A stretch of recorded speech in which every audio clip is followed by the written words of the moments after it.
परमपूज्य कुमारस्वामी यांचे ओवीबद्ध ग्रंथ चरित्र प्रकाशन सोहळा रविवार दिनांक 9 मार्च 2025 रोजी प्रार्थना योग मंडळ कुमारस्वामी नगर शेळगी येथे संपन्न झाला।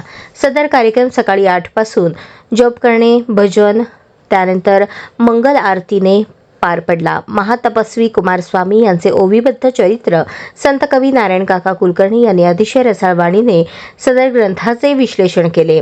वैकुंठवासी दाका थावरे भाऊ यांचे निष्ठावंत सेवक शिवानंद दसाडे, संजीव कुसूरकर यांनी स्वामीजींबद्दल अगदी रसाळ वाणीने मनोगत व्यक्त केले। सोहळ्यास बलभीम अण्णा बिराजदार, तपोवन धारवाड आणि तपोवनचे अन्य पदाधिकारी या ग्रंथ सोहळ्यास उपस्थित होते।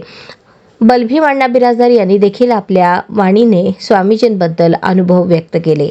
सदर कार्यक्रमास राजकीय व्यक्ती माजी नगरसेवक डॉक्टर किरण देशमुख, कल्पनाताई कारभारी, ज्ञानेश्वर कारभारी, सोमनाथ रगबले, केदारनाथ उंबरजे, सिद्धाराम चाकोते, प्रकाश हत्ती व इतर उपस्थित सद्भक्तांना बलभीम अण्णा बिराजदार यांच्या हस्ते आशीर्वादपर सत्कार करण्यात आला। तसेच या कार्यक्रमास बिदरचे डॉक्टर उमाताई देशमुख उपस्थित होत्या। यांच्या हस्ते संत कवी नारायण काका कुलकर्णी आणि त्यांच्या सपत्नीक सत्कार करण्यात आला। कार्यक्रमाची सांगता आणि आभार शिवानंद दसाडे यांनी केले। शेवटी मंगल आरती आणि प्रसादाने कार्यक्रमाची सांगता झाली।